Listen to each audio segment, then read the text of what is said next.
परीक्षित अपने राज्य को छोटी सी उम्र में अपने राज्य को बहुत अच्छे से चला रहे हैं।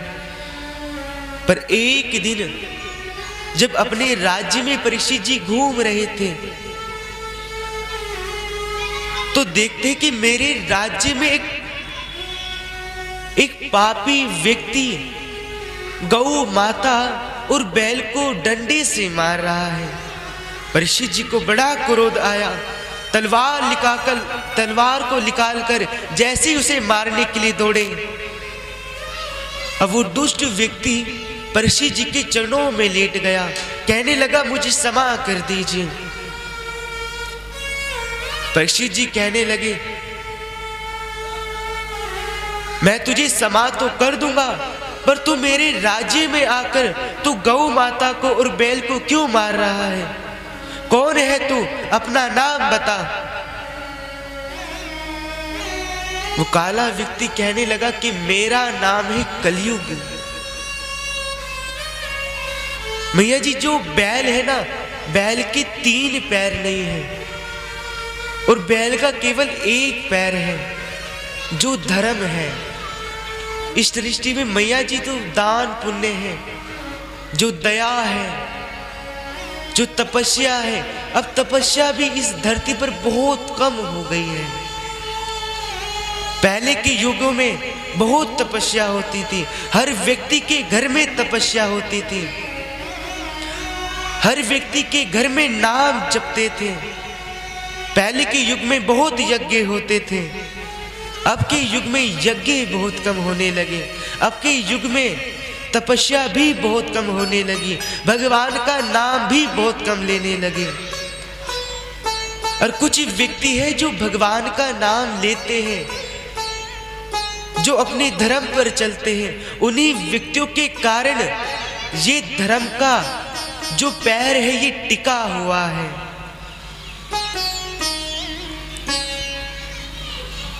ये धर्म का पैर इन व्यक्तियों के कारण टिका हुआ है, जो वनों में जाकर तपस्या कर रहे हैं, भगवान की साधना कर रहे हैं। उनके कारण ये चौथा पैर टिका हुआ है और इसे ही धर्म कहते हैं। श्री जी कहने लगे कि तू मेरे राज्य में कर क्या रहा है? तू मेरे राज्य से बाहर निकल जा, वरना मैं तुझे जीवित नहीं छोड़ूंगा। अब कलयुग कहने लगा कि महाराज, ये राज्य ही पूरा आपका है, तो मैं जाऊं तो कहां जाऊं? मेरे तीनों भाई तो राज्य कर कर चले गए, अब मैं आया हूं तो अब मैं क्या करूं? तो कलयुग से परीक्षित जी कहने लगे कि जा, मैं तुझे 4 स्थान देता हूं, जहां जुआ खेला जाता हो वहां पर तू वास कर, जहां पर छल कपट होता हो वहां पर तू वास कर, जहां पर निंदा चुगली वहां पर तू वास कर, जहां पर वेश्या हो वहां पर तू वास कर। अब कहने लगा कि महाराज, ये तो बड़े गंदे स्थान हैं, मुझे कोई अच्छा स्थान दीजिए। परीक्षित जी कहने लगे कि अरे, तेरे कोई कर्म ही अच्छे नहीं हैं, तो मैं तुझे अच्छा स्थान कहां से दे दूं? कलयुग कहने लगा कि महाराज, अभी आप मेरे अवगुण देख रहे हो, अभी आपने मेरे गुण नहीं देखे हैं। मेरे अंदर भी बहुत अच्छे गुण हैं। परीक्षित जी कहने लगे कि तेरे अंदर अच्छे गुण हैं। मैया जी, व्यक्ति कहते कि कलयुग अच्छा नहीं है, व्यक्ति कहते कि कलयुग खराब है। क्या कलयुग खराब है मैया जी? आज के युग में कलयुग सबसे अच्छा है, क्योंकि पहले के युग में कई वर्षों तक तपस्या करी जाती थी, कई वर्षों तक यज्ञ किए जाते थे, तब जाकर भगवान व्यक्तियों को दर्शन देते थे। पर कलयुग में व्यक्ति मरते समय भगवान का नाम ले लेता है, भगवान उस व्यक्ति का कल्याण कर देते हैं। कलयुग कह रहा है कि महाराज, जो भी व्यक्ति इस कलयुग में रहकर सच्चे मन से, हृदय से भगवान का नाम ले लेता है, मैं उसका कल्याण करवा देता हूं। अब के युग में व्यक्ति भगवान का नाम सच्चे मन से ले ले, उस व्यक्ति का कल्याण हो जाता है। तो मैया जी, व्यक्ति के जीवन में जब भगवान ने व्यक्ति को ये जीवन दिया है, ये तन दिया है, तो भगवान ने सोच कर दिया है कि व्यक्ति जब धरती पर जाएगा, जब इसे पता चलेगा कि हाँ, भगवान को पाना श्रेष्ठ है, यदि इस जीवन में भगवान ना मिले, इस जीवन का कोई काम नहीं है। कलयुग में रहकर भगवान का नाम जपा जाए तो व्यक्ति को भगवान मिल जाते हैं, भगवान व्यक्ति को दर्शन दे देते हैं। और इस कलयुग में रहकर कई भक्तों ने भगवान को प्राप्त किया है। और परीक्षित जी महाराज कलयुग को 5वां स्थान देते हैं सोने में। अब आप सोच रहे होंगे, जो सोना है, सोने में कलयुग को वास दिया है, तो जो हमारे पास सोना है तो उसमें भी कलयुग होगा। पर नहीं मैया जी, जो अपनी मेहनत से कमाया हुआ सोना है, उस सोने में कलयुग वास नहीं करेगा। जो छल कपट से जो सोना कमाया जाता है, जो झूठ बोलकर जो धन से सोना कमाया जाता है, जो सोना इकट्ठा करा जाता है, उस सोने में कलयुग वास करता है। और ये 5वां स्थान देकर परीक्षित जी वहां से चले जाते हैं। जब अपने राज्य में आते, अपने महल में आते हैं, तो महल के गहराने में आते, जहां पर सोना रखा हुआ है, परीक्षित जी महाराज को एक मुकुट दिखता है। वो मुकुट हीरो से जड़ा हुआ था। और अपना मुकुट उतारते हैं, और जैसे ही उस मुकुट को पहनते हैं तो कलयुग उस मुकुट में वास कर लेता है और परीक्षित जी की बुद्धि को पलट देता है। और परीक्षित जी महाराज बड़े ही धर्मात्मा थे, पर आज परीक्षित जी महाराज शिकार करने के लिए चल दिए। जो परीक्षित जानवरों की रक्षा करते थे, आज वही परीक्षित जानवरों को मारने के लिए चल दिए, शिकार करने के लिए चल दिए। वनों में आए तो बहुत देर हो गई, शाम हो गई, अब प्यास लगने लगी। तो सामने एक कुटिया थी, कुटिया में जाकर परीक्षित जी महाराज आवाज लगाने लगे, पर उस कुटिया में से कोई बाहर निकल कर नहीं आया। अब कुटिया के अंदर आते तो देखते कि यहाँ पर एक साधु बैठा हुआ है। अब सोचने लगे, लगता है ये साधु मुझे, मेरी आवाज सुनकर ध्यान में बैठ गया, लगता है ये साधु मुझसे बचना चाहता है, इसलिए ध्यान में बैठ गया। और परीक्षित जी महाराज जैसे ही वहां से क्रोध में चलने लगते हैं तो सामने एक सर्प पड़ा हुआ था। परीक्षित जी महाराज अपने तीर से उस सर्प को उठाकर जब फेंक देते हैं तो वो सर्प जाकर उन ऋषि के गले में गिर जाता है। और जब उन ऋषि के पुत्र जब अपने पिता के पास आते तो देखते कि मेरे पिता के गले में सर्प पड़ा हुआ है। तो अब बड़ा क्रोध आ गया और कहने लगे, जिसने भी मेरे पिता के गले में सर्प डाला है, 7वें दिन उसको तक्षक नाग के काटने से उसकी मृत्यु हो जाएगी। अब श्राप देकर शांत हो गए। जब उनके पिता जब ध्यान से उठते हैं तो सारी बातें अपने पिता को बताते हैं। अब पिता कहने लगे कि पुत्र, ये तुमने क्या कर दिया? तुमने हमारे राजा को श्राप दे दिया। अरे वे तो धर्मात्मा थे, धर्मात्मा, तूने उन्हें श्राप दे दिया। अब कहते कि जाओ अब जाकर ये सारी बातें परीक्षित जी को बताओ। अब उनके शिष्य जाकर परीक्षित जी को ये सारी बातें बताते हैं। परीक्षित जी को जब ये बात पता चली, परीक्षित जी कहने लगे कि मेरे जीवन में अब 7 दिन है और इन 7 दिन के अंदर मुझे अपना कल्याण करना है। मुझे 7 दिन के अंदर भगवान की प्राप्ति करनी है।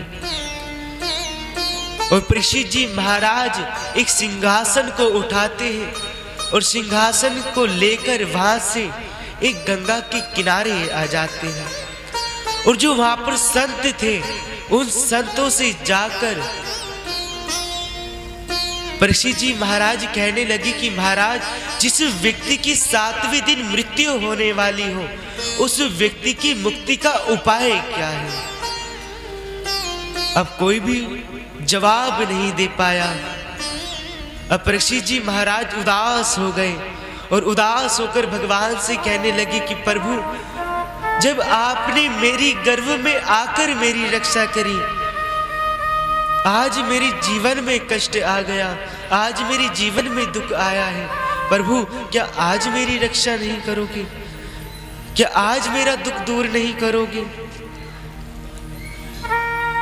और भगवान परीक्षित जी महाराज के पास सुखदेव जी महाराज को भेज देते हैं। और सुखदेव जी महाराज जब परीक्षित जी महाराज के पास आते हैं तो परीक्षित जी महाराज ने सुखदेव जी महाराज से प्रश्न किया है कि महाराज, जिस व्यक्ति की 7वें दिन मृत्यु होने वाली है, वो अपनी मुक्ति कैसे कराए? 7वें दिन उस व्यक्ति की मुक्ति कैसे हो? तो कहने लगे सुखदेव जी महाराज, व्यक्ति चाहता है 7वें दिन उस व्यक्ति की मुक्ति हो जाए तो वो व्यक्ति भागवत जी की शरण में आए। यदि वो व्यक्ति भागवत कथा को सुनता है और भागवत कथा यदि वो व्यक्ति सुनता है तो भागवत कथा उस व्यक्ति का 7वें दिन कल्याण कर देती है। और मैया जी आज परीक्षित जी के जीवन में गुरुदेव आए हैं। कौन? सुखदेव जी महाराज। सुखदेव जी महाराज आज गुरु बनकर आए हैं। पर मैया जी, जीवन में व्यक्ति के गुरु होना आवश्यक है, क्योंकि व्यक्ति का जो मार्ग दिखाते हैं वो गुरुदेव होते हैं। जो सतमार्ग की ओर लेकर चलते हैं वो गुरुदेव होते हैं। क्योंकि भगवान को व्यक्ति पाना चाहता है तो उस व्यक्ति को अपने जीवन में गुरुदेव बनाने पड़ते हैं। ध्रुव जी महाराज जब भगवान को पाने के लिए चले तो नारद जी महाराज उनके गुरु बने, क्योंकि गुरु बिना भगवान नहीं मिल सकते हैं। इसलिए पहले व्यक्ति को अपने जीवन में गुरु को लाना चाहिए, क्योंकि गुरु ही व्यक्ति का कल्याण कर देते हैं। अब व्यक्ति कहता है कि हमने गुरु बनाए हैं, पर मैया जी गुरु भी ऐसा होना चाहिए जो आपको भगवान से जोड़ दे, जो आपको नारायण से जोड़ दे, जो आपका हाथ पकड़कर नारायण से जोड़ दे। पर ऐसे गुरु कब मिलेंगे? क्योंकि ऐसे गुरु इतनी जल्दी नहीं मिलते हैं। ऐसे गुरु चाहिए तो भगवान से पुकार लगाइए, भगवान से कहा करो कि नाथ हम गुरुदेव नहीं ढूंढ सकते हैं, आप ही हमारे जीवन में गुरुदेव को भेजिए। हमारे जीवन में ऐसे गुरुदेव को भेजिए जो गुरुदेव हमारा कल्याण कर दे। और जब गुरुदेव आते हैं जीवन में तो गुरुदेव उस शिष्य का कल्याण कर देते हैं। गुरुदेव दया करके हमको अपना लेना, गुरुदेव दया करके हमको अपना लेना। मैं शरण पड़ा तेरी, मैं शरण पड़ा तेरी,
के सागर हो, निर्धन के सहारे हो। तुम सुख के सागर हो, दुख में भी सहारे हो। तुम सुख के सागर हो, निर्धन के सहारे हो। तुम सुख के सागर हो, निर्धन के सहारे हो। इस तन में समाए हो, मुझे प्राणों से प्यारे हो। इस तन में समाए हो, मुझे प्राणों से प्यारे हो।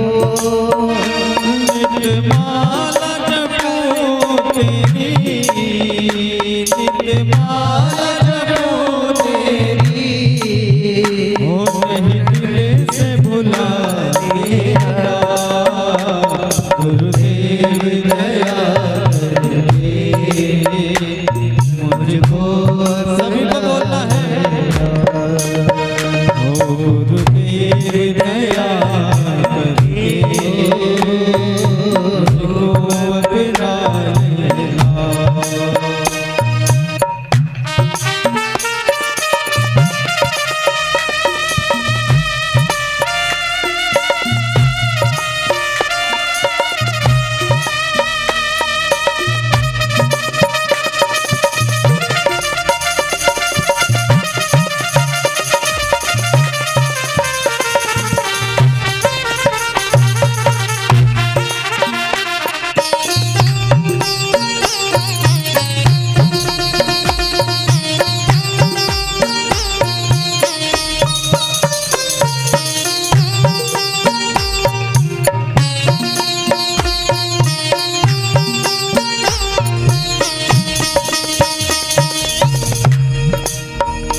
पापी हूँ या कपटी हूँ, जैसा भी मैं तेरा हूँ।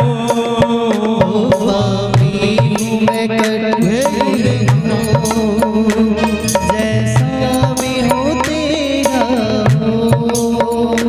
पापी हूँ या कपटी हूँ, जैसा भी मैं तेरा हूँ। पापी हूँ मैं कपटी हूँ, जय हो जैसा भी हूँ तेरा हो, तेरे दर का भिखारी हूँ, तेरे चरणों का सेवक हूँ। तेरे शरणम अब जाई हूँ, तेरे चरणों का सेवक हूँ। मैं शरण पड़ा तेरी, चरणों में जगा देना। गुरुदेव दया जय हो हमको अपना लेना। गुरुदेव दया करके मुझको अपना लेना। गुरुदेव दया करके और आइए मुझको अपना एक बार सभी दोनों हाथ ऊपर करके गुरु महाराज जी के चरणों में सेवा करते हुए चलेंगे। हो गुरुदेव दया करके मुझको अपना लेना। गुरुदेव दया करके मुझको अपना लेना। मैं शरण पड़ा तेरी, मैं शरण पड़ा तेरी, मैं शरण पड़ा तेरी।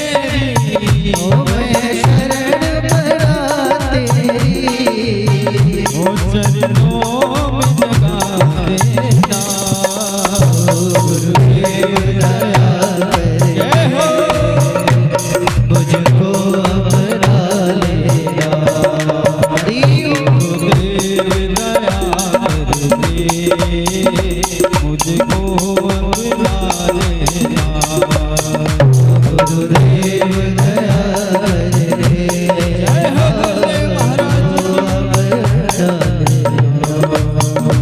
मुझको अपना लेना मुझको अपना बोले गुरु महाराज की जय। अब जादूगर होता है, जादूगर अपना खेल तो दिखाता है। जादूगर एक बच्चे पर एक कपड़ा ढक देता है और कुछ मंत्र मारता है, कपड़ा हटाता है तो कबूतर प्रकट हो जाता है, और कबूतर के ऊपर वापस कपड़ा गिरता है, फिर मंत्र मारता है तो उसी कबूतर उसी कपड़े के नीचे से बच्चा प्रकट हो जाता है। और व्यक्ति कहते हैं कि जादूगर जो दिखा रहा है वो सत्य है, पर वो सत्य नहीं है। जादूगर अपना जादू दिखा के कटोरा उठा के फिर भीख क्यों मांगता है भैया जी? और जादूगर से कहा जाए कि भैया आप तो बहुत बड़े जादूगर हो, फिर आप भीख क्यों मांगते हो? फिर तो आप जादू करो पैसे प्रकट हो जाएंगे। तो वो जादूगर भी कहता है कि भैया जो आप मेरा जादू देख रहे थे वो सत्य नहीं है, पर व्यक्ति सत्य मान लेता है। ऐसे ही मैया जी ये संसार झूठा है, सत्य नारायण है। तो संसार को अपना मत बनाइए, क्योंकि संसार तो ये माया है और अभी हम माया में हैं। और जो व्यक्ति माया में उलझ जाता है ना भैया, वो इतनी जल्दी माया से बाहर नहीं निकल पाता है, क्योंकि माया से बाहर निकलना बहुत कठिन है। क्योंकि माया व्यक्ति का इतनी जल्दी पीछा नहीं छोड़ती है। जब जादूगर का जादू सत्य नहीं होता तो आप संसार को सत्य मत मान बैठना भैया जी। अब आप कहते हो ये मेरा पुत्र है, ये मेरी बेटी है, ये मेरा है, ये मेरा है। जब यहां से आप ऊपर जाओगे तो क्या वो बेटा बेटी आपके साथ जाएगी? आप उनका साथ छोड़कर जाओगे भैया जी, वो आपके लिए आपके पीछे नहीं आएगी। क्योंकि आना भी अकेला है तो यहां से जाना भी अकेला है भैया जी। तो ऐसा करके जाओ कि हम जब भगवान के पास जाए तो हम वहां पर नीची लगाकर ना खड़े हुए, हम भगवान से कह सके कि प्रभु हमने जीवन भर धरा पर आपका नाम जपा है, जीवन भर हमने साधु संतों की सेवा करी है, दीन दुखियों की सेवा करी है। ऐसे बनो मैया जी। जब व्यक्ति ऐसा बनेगा, जब भगवान व्यक्ति का कल्याण करेंगे। और क्या बोलना पड़ेगा? जोर से बोलना पड़ेगा, भाव से बोलना पड़ेगा। और भागवत जी में वर्णन आता है, बद्रीनाथ की एक महिमा है मैया जी। बद्रीनाथ में जो व्यक्ति जाता है ना, वो व्यक्ति एक दिन की तपस्या करता है तो उसे 10,000 वर्षों की तपस्या करने का फल एक दिन की तपस्या करने से मिलता है। तो व्यक्ति सोच रहे होंगे जीवन भर तो पैसा कमाएंगे, जब बुढ़ापा आएगा बद्रीनाथ जाएंगे और वहां तपस्या करेंगे, बैठ के एक दिन की तपस्या करेंगे, 10,000 वर्षों का तपस्या का फल मिलेगा। पर नहीं भैया जी, क्या पता कब प्राण निकल जाए। क्या आपको पता है कि आप कितने दिन जियोगे, मैं कितने दिन जीऊंगा? इस समय का कुछ नहीं पता। व्यक्ति के कब प्राण निकल जाए, व्यक्ति कब अपने शरीर को छोड़ दे। व्यक्ति को बचपन से ही भगवान की भक्ति में लग जाना चाहिए। जितने दिन अब आपके जीवन में बचे हैं, अब आप भगवान के लिए भगवान की भक्ति कीजिए। आपने आज 3 घंटे, आज 1 घंटे 2-3 घंटे आपने आज निकाले भगवान की कथा के लिए। आप अब 7 दिन तक 3 घंटे मत निकालना भैया जी। जितना जीवन आपके जीवन है आपका, अब आप उस जीवन में चाहे 2 घंटे निकालो, चाहे 1 घंटा निकालो, चाहे आधा घंटा निकालो, पर भगवान के लिए आप आधा घंटा भी निकालते हो, आधा घंटा आप भगवान का नाम जपते हो, भगवान की भक्ति करते हो, तो वही आधे घंटे की भक्ति आपको भवसागर पार करा देगी, आपको नारायण से मिला देगी। बचपन से ही व्यक्ति को भगवान का नाम जपना चाहिए। क्या पता व्यक्ति के कब प्राण निकल जाए, कब ये प्राण व्यक्ति के साथ छोड़ दे, कब आपको धरती छोड़कर यहां से जाना पड़ जाए। क्योंकि आप तो लिखवा के तो नहीं आए कि आपको धरती पर 70 साल जीना है, 80 साल जीना है। भगवान ने जितना समय दिया है आपको, उस समय में ही भगवान की भक्ति करनी चाहिए, उस समय में ही भगवान को रिझा लेना चाहिए। और भक्त भगवान से कहता भी है, प्रभु अब जितना मेरे जीवन में जितने दिन बचे हैं, मैं ये दिन आपकी भक्ति करता करता निकाल दूं। मेरे जीवन में अब छल कपट ना आए, कभी निंदा ना आए, मैं आपकी माया से दूर रहूं, आपकी माया मुझे अपने वश में ना करे। क्योंकि जब व्यक्ति माया में उझल जाता है, जब माया में फंस जाता है, तो ये माया व्यक्ति का विनाश कर देती है। क्योंकि माया का कार्य ही यही है, व्यक्ति का विनाश कर देना। अब मैया जी ताला होता है ना, ताले को की चाबी इधर घुमा दोगे तो ताला बंद हो जाता है, और यदि इधर घुमाते हो तो ताला खुल जाता है।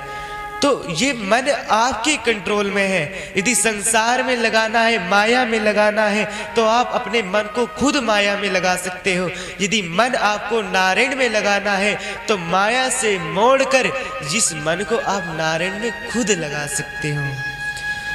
क्योंकि मन खुद नहीं लगता, व्यक्ति अपने मन को लगाता है मैया जी। अब पैसा कमाना है तो दिमाग लगाना पड़ता है, अब भगवान को पाना है तो भगवान के चरणों में अपना मन लगाना पड़ेगा।